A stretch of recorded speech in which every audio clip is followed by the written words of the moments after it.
एक बात है, आप इसको जरा ध्यान से सोचिएगा। भारत में जितने भी चर्च हैं सभी के आसपास एक कॉन्वेंट स्कूल चलता है। उन कॉन्वेंट स्कूलों को चर्च चलाती है, उनकी संस्थाएं चलाती हैं। और भारत में जितने भी मस्जिदें हैं और उन्हीं के आसपास या तो हैं या फिर और नए मदरसे खुल चुके हैं। हर एक मस्जिद के पास एक मदरसा खुल चुका है जिन्हें वो मस्जिदें चलाती हैं। और हमारे इतने बड़े बड़े भव्य मंदिर हैं लेकिन हमारा कोई गुरुकुल नहीं चल रहा है।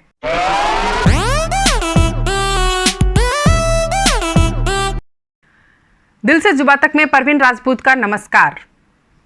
हिंदू प्रधान देश होने के बाद भी भारत में आज तक हमारे मठ मंदिरों के ऊपर उनको कंट्रोल करने के लिए 30 कानून बन चुके हैं। लेकिन वहीं पर चर्च, दरगाह, मस्जिद, इनके ऊपर एक भी कानून अब तक नहीं बना।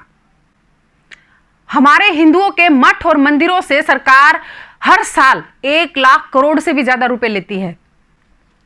और वहीं दूसरी तरफ चर्च, दरगाह, मस्जिदों से 1 रुपया तक नहीं लेती।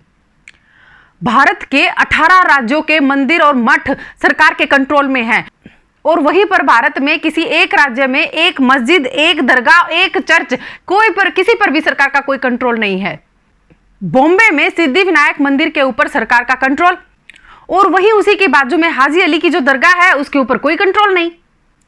जम्मू कश्मीर में हमारी मां वैष्णो के मंदिर के ऊपर सरकार का कंट्रोल, और वहीं पर हजरत बल की दरगाह पर सरकार का कोई कंट्रोल नहीं।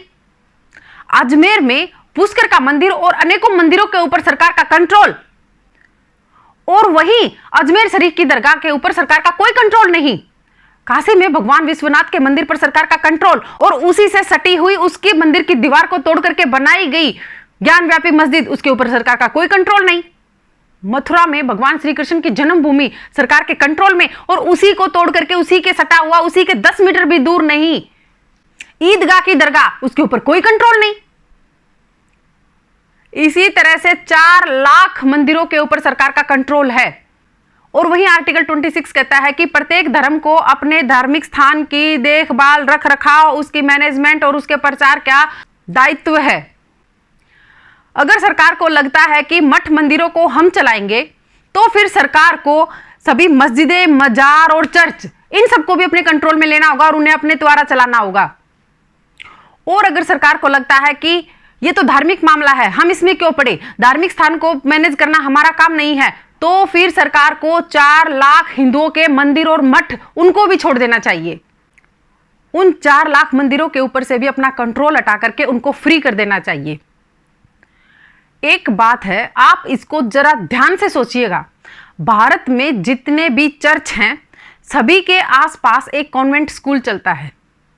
उन कॉन्वेंट स्कूलों को चर्च चलाती है, उनकी संस्थाएं चलाती हैं। और भारत में जितने भी मस्जिदें हैं और उन्हीं के आसपास या तो हैं या फिर और नए मदरसे खुल चुके हैं। हर एक मस्जिद के पास एक मदरसा खुल चुका है जिन्हें वो मस्जिदें चलाती हैं। और हमारे इतने बड़े बड़े भव्य मंदिर हैं लेकिन हमारा कोई गुरुकुल नहीं चल रहा है। क्यों? क्योंकि जो हमारे मंदिरों का चढ़ावा है, जो दान है, वो सब कुछ सरकार ले लेती है। हमारे वहां का पुजारी उनकी रख रखाव अच्छे से नहीं कर पाता है, उनकी देखभाल नहीं कर पाता है, तो वो गुरुकुल कैसे चलाएगा? सोचिए, अगर इन 4 लाख मंदिरों के ऊपर से, मठों के ऊपर से सरकार का कंट्रोल हट जाता है तो हमारे 4 लाख गुरुकुल खुल सकते हैं। मुगलों के आने से पहले हमारे मंदिरों के पास एक एक गुरुकुल होता था, एक एक बारात गृह, जिसमें शादी विवाह होते थे। वहां पर एक वैद्यशाला होती थी जहां वैद्य बैठते थे, लोगों का इलाज करते थे। वहां पर एक वेदशाला होती थी जहां पर वेदों को पढ़ाया जाता था, उनका ज्ञान दिया जाता था। वहां पर एक पाठशाला होती थी जिसमें गांव के बच्चों को पढ़ाया जाता था। और एक गौशाला होती थी जिसमें गौओं का रख रखाव और उनका पालन पोषण किया जाता था। अगर सरकार हमारे ये 4 लाख मंदिर छोड़ दे और जो प्रति वर्ष हर साल 1 लाख करोड़ रुपया हमारे मठ मंदिरों से लेती है, अगर उसे छोड़ दे तो वास्तव में भारत में हमारी सनातन संस्कृति के लिए एक ये बहुत बड़ा कार्य होगा। हम सनातनियों के पास भी हमारे 4 लाख गुरुकुल होंगे, 4 लाख गौशालाएं होंगी, 4 लाख वैद्यशालाएं होंगी, 4 लाख हमारी आयुर्वेदशालाएं होंगी।